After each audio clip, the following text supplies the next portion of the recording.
Hello, this is Microphone Media. Please like, subscribe, and share. Thank you. Hello, this is Microphone Media. Please like, subscribe, and share. Thank you. የትግራይ ኮሚኒኬሽን ጉዳዮች ቢሮ ትላንት ማምሻው ባወጣው መግለጫ ተፈናቃዮችን ወደ ቀያቸው የመመለስና የትግራይ ግዛታዊ አንድነትን የማረጋገጥ ጉዳይ የሚፈጸመው በፕሪቶሪያው ስምምነት መሰረት ብቻ ነው ሲል አስታውቋል። ከሁለት ዓመታት በላይ የተካሄደው እንደ ማፋሳሽ ጦርነትና ሌሎች ችግሮች በሰላማዊ መንገድ እንዲፈቱ በፕሪቶሪያ የሰላም ስምምነት መፈረሙን ያስታወሰው ቢሮው ባወጣው መግለጫ ይሁን እንጂ የፌዴራል መንግስት የተለያዩ ሰበቦችን በማስቀመጥ የፕሪቶሪያው ስምምነት ሳይፈጸም 3 ዓመታትን ማስቆጠሩን ጠቅሷል። በቅርቡ ደግሞ የፕሪቶሪያው ስምምነትን ወደ ጎን በመተው ከተፈናቃይ ወገኖች ፍላጎት ከትግራይ ህዝብና ጊዜያዊ አስተዳደሩ እንዲሁም አደራዳሪ አካላት እውቅና ውጪ በግለሰቦች ፍላጎት ተፈናቃዮችን ወደ ቀያቸው ለመመለስ በፌዴራል መንግስት የሚደረግ እንቅስቃሴ መኖሩን የጠቆመው ቢሮው ባወጣው መግለጫ ድርጊቱም ፍጹም ተቀባይነት የሌለው መሆኑን አስቀምጧል። ተፈናቃይ ወገኖቻችን ለ5 ዓመታት ያክል በተቀዳደደ ኬንዳ ተጠልለው ክረምትን በዝናብ በጋም በብርድና ፀሐይ የተሰቃዩ ሞትና በሽታ መጋለጣቸው ሳይበቃ አሁን ደግሞ በአራዊት እየተበሉ ነው ሲልም ቢሮው ገልጿል። በመሆኑም ተፈናቃይ ወገኖቻችን አሁን ላይ እጅግ አስከፊና አሰቃቂ ህይወት እያሳለፉ ነው። ስለዚህም የህዝባችን ስቃይ እንዲያበቃ ዓለም አቀፉ ማህበረሰብና አደራዳሪ አካላት ኃላፊነታቸው እንዲወጡ ሲልም የትግራይ ኮሚኒኬሽን ጉዳዮች ቢሮ በመግለጫው ጥሪውን አቅርቧል። ዘላቂ ሰላምና አንድነት ማረጋገጥ የሚቻለው የፕሪቶሪያው ስምምነት ሙሉ በሙሉ ሲተገበር ብቻ እንጂ በግለሰቦች ፍላጎትና ተነሳሽነት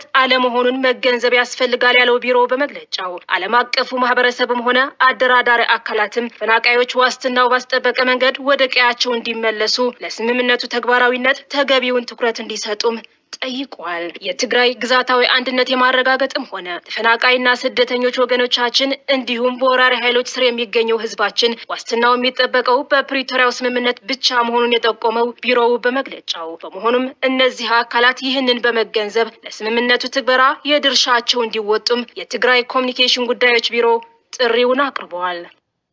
በትግራይ በነበረው ጄኖሳይዳዊ ጦርነት ሳቢያ በትግራይ በሰብአዊና ቁሳዊ ላይ ከፍተኛ ውድመትና ኪሳራ መድረሱ ይታወቃል። ይህንን ተከትሎም የትግራይ ጄኖሳይድ አጣሪ ኮሚሽን ባደረገው ጥናት በማህበራዊ አገልግሎት ዘርፍ ብቻ 10.8 ቢሊዮን የአሜሪካን ዶላር ኪሳራና ውድመት መድረሱን በዛሬው ዕለት ኮሚሽኑ ለመገናኛ ብዙሃን በሰጠው መግለጫ ገልጸዋል። ይህን ስናጠና 4960 ተቋማት ዳሰናል። ከነዚህ ውስጥም 1195 የጤና ተቋማት ናቸው።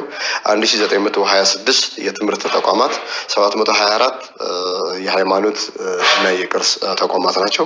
1115 ደግሞ በማህበራዊ ደህንነት ላይ የሚሰሩ ተቋማት ናቸው። ከዚህ በተጨማሪም 33 ጥልቅ ምርመራዎች ላይ መሰረት ያደረጉ ኬዞችም አሉን።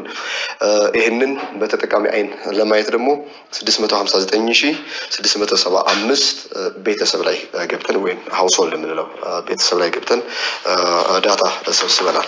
ከዚህ ዳታ አገኘነው መሰረትም በትግራይ የማህበራዊ ዘርፍ 10.86 ቢሊዮን አሜሪካ ዶላር አጠቃላይ ጉዳት ተመዝግቧል። ኮሚሽኑ አደረኩት ባለው ጥናት መሰረት ውድመቱ የፈጸሙት አካላት የኢትዮጵያ መከላከያ ሰራዊት፣ የኤርትራ ሰራዊት፣ የአማራና የአፋር ኃይሎች መሆናቸውንም በመግለጫው ጠቅሰዋል። በትግራይ ጦርነት በጣም ብዙ ኃይሎች ናቸው የነበሩት። በጤና ዘርፍ ከወሰድን የኤርትራ ኃይሎች አብዛኛውን ውድመት ያስከተሉ ሆነው እናገኛቸዋለን። በትምህርት ከወሰድን ለብቻ ከወሰድን የኤርትራ ኃይሎች ናቸው አብዛኛውን የወሰዱት። በቁጥር የኢትዮጵያ የተለያዩ ቅድም የጠቀስኳቸው ኃይሎች ወሰዱ፣ ግን የኢትዮጵያ ተዋናዮች የበዛውን ይወስዳሉ ማለት ነው። በሶሻል ደህንነት ላይ በሚሰሩ ተቋማትም እንደዚሁ የኢትዮጵያ መከላከያና የአማራ ኃይል አብዛኛውን ይወስዳሉ። ኢትዮጵያ 27%፣ የአማራ ኃይል 17% ይወስዳል። የኤርትራ 11% ነው የሚወስደው። የካልቸራል ሄሪቴጅ እና ሪሊጂየስ ኢንስቲትዩሽንም እንደዚሁ ለብቻ ከወሰድን 38 እስከ 40% የኤርትራ ኃይሎች ይወስዳሉ። ወደ 4 ካቴጎሪስ ሰብ ካቴጎሪስ ስላሉት ሲወስዱ ሌሎችን የኢትዮጵያ ኃይሎች ይወስዱታል። በተናጠል ከወሰድን የኤርትራ ኃይሎች አሁንም አብዛኛውን ይወስዳሉ። በኮምባይን ከወሰድን ግን የኢትዮጵያ የተለያዩ ኃይሎች አብዛኛውን ውድመት አስከትሏል። በትግራይ በማህበራዊ አገልግሎት ዘርፍ በደረሰው ውድመት ሳቢያም የጤና ስርዓቱ ወደ ኋላ መመለሱንና የትምህርት ዘርፉን በመውደሙ ምክንያት በርካታ ተማሪዎች ከትምህርት ገበታቸው መራቃቸውንና እንዲሁም ከ14,000 በላይ መምህራንና ሰራተኞች ከስራ ውጭ መሆናቸውን በማንሳት ከዚህ ባለፈም በማንነትና በሃይማኖት ተቋማት ላይም ከፍተኛ ውድመት መድረሱን ኮሚሽኑ ገልጸዋል። በዚህ ጉዳት ምክንያት በትግራይ የማህበራዊ ዘርፍ ከፍተኛ ችግር ገጥሟል።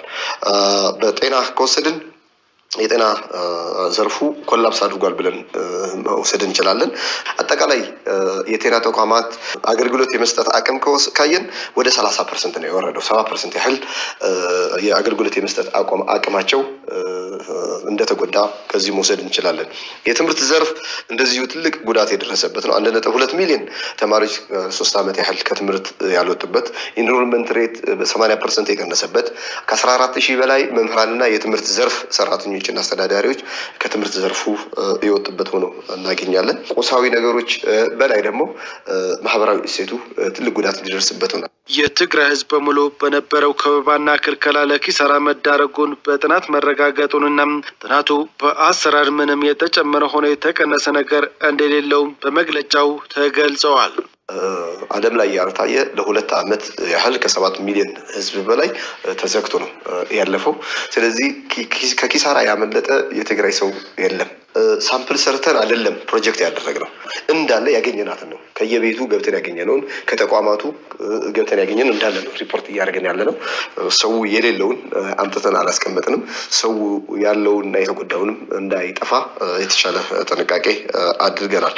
በትግራይ ህዝብ ላይ የተፈጸመው ጄኖሳይዳዊ ጦርነትና ወንጀል ዓለም እንዲያውቀውና ፈጻሚዎች ለህግ እንዲቀርቡ እንዲሁም ፍትህና ተጠያቂነት እንዲረጋገጥ ሁሉም የበኩሉን ድርሻ እንዲወጣም ጥሪ ቀርበዋል።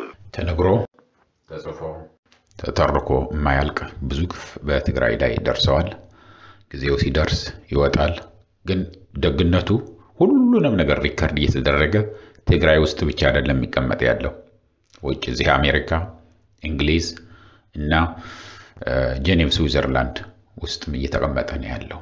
ስለዚህ እናጠፋለን፣ እንደመሰሳለን፣ እንደዚህ አድርገን እንወስዳለን፣ የተደረገው ወንጀል የሚሸፍን እናደርጋለን የሚል ጣላት ካለ ተሳስተዋል። ትግራይ ያለው ብትይዙ ወይ ሌላ ቦታ ላይ ያለ ብትይዙ በጣም ሴኩርድ በሆነ ቦታ ላይ የተቀመጠ ኢንፎርሜሽን አለና እየተቀመጠ ነው። ሁሉም ነገር እየተዘገበ ነው። ሁሉም ነገር ግን ያለፈው አልፈዋል ተብሎ የሚተው አይደለም። መነገር አለበት፣ መጻፍ አለበት። ይሄ ሁሉ የሚደረገው እንዳይደገም መደገም የለበትም። የግድ ትግራይ ውስጥ መሆን የለበትም። ማንኛውም ክልል ላይ ማንኛውም አገር ላይ ትግራይ ላይ የደረሰውን ጄኖሳይድ፣ ትግራይ ላይ የደረሰውን ጭፍጨፋ፣ ትግራይ ውስጥ የተደረገውን ዘረፋ ይበቃል። እዛ በቃ ጥፋት የሰሩት ውልቀሰቦች ናቸው፣ ግለሰቦች ናቸው። እነዛ ግለሰቦች ደግሞ ወደ ህግ መቅረብ አለባቸው። ወይ በይቅርታ ልታልፉም ይሁን በገንዘብ ሊቀጡም ይሁን ያዘዛቸው ሊቀጣ ይሁን ወይም የፈለገው ነገር ይሁን፣ ግን መታመን አለበት። እንደዛ ነው ዘላቂ የሆነ ሰላም ሊመጣ የሚችለው እንጂ ዛሬ ጉልበት አግኝተህ ብትጨፈጭፈው፣ ብትቆርጠው፣ ብትደፍረው፣ ብትገለው ነገ ደግሞ እሱ ጉልበት ያይዝና ከዛ በኋላ ደግሞ ብድር ይመልሳል። እሞኝ ይቅርታ ከተጠየቀ ግን በተለይ የትግራይ ህዝብ ይቅር ባይ ነው። ወደ እግዚአብሔር ነው የሚሰጠው፣ ለእግዚአብሔር ይሰጠዋል። ይቅር ብዬሃለሁኝ ይለዋል። ቅዱስ መጽሐፋችን እንደሚለው ይቅር በሉ ይቅር እንድላችሁ የሚለውን አለ። ስለዚህ አላደረግንም፣ እንደዚህ አልሆነም፣ እኛ ጋርም እኮ እንደዚህ ተደርገዋል ምናምን የሚለውን ትተን የትም ቦታ ይደረግ ጥፋት የሰራው አጥፍቻለሁ ይቅርታ ማለት አለበት። ማመን፣ ጥፋቱን የሚያምን ጀግና ነው ይሉታል ፈረንጆች። ጥፋቱን አጥፍቻለሁ ተሳስቻለሁ የሚል ጀግና ነው ይላሉ። ሰነፉስ አላደረኩም፣ አልተሳሳትኩም፣ እንደዚህ ሆኖ ነው ምክንያት ሲፈጠር ነው የሚውለው። ስለዚህ ዘላቂ የሆነ ሰላም እንዲመጣ ሁለተኛም እንዳይደገም መታወቅ አለበት። ይቅርታ መጠየቅ አለበት። ይቅርታ ደግሞ መሰጠት አለበት። ይህንን ነው የምንለው አድማጮቻችን። እኛ እንደ ግለሰብም እንደ ሚዲያም ይሄንን ነው የምንለው። ጥፋት የሰሩት መታወቅ አለባቸው፣ መቅረብ አለባቸው። ይሄ በአጠቃላይ እኮ የአሜሪካ መንግስትም አውጥቶታል። ኤትኒክ ክሌንዚንግ፣ ዋር ክራይም አጌንስት ሂውማኒቲ ተፈጽመዋል። ማን ምን እንደፈጸመ ኦልሬዲ ሪከርድ አድርጎ ተቀምጧል። እዚህ አሜሪካ የውጭ ጉዳይ ሚኒስቴር የምንለው እንደ በኢትዮጵያ አጠራር ወይ ደግሞ ስቴት ዲፓርትመንት ይባላል። እዚህ ተቀምጠዋል። የትም አይሄድም፣ የትም አይጠፋም። የሚጠፋ እንዳይመስላችሁ። እንኳን በአሁን አድቫንስ በሆነ ቴክኖሎጂ እና ይሄ ሶሻል ሚዲያ ያለበት በሰከንድ ዓለም ላይ የሚያዳርስ ያለ ይቀርና የድሮም ቢሆን ተቆፍሮ ይወጣል። ይህንን እያልኩኝ ለአሁን እዚህ ይበቃኛል። እስከሚቀጥለው ጊዜ ድረስ ሰላም፣ ደህና ዋሉ፣ ደህና አደሩ። ቻው።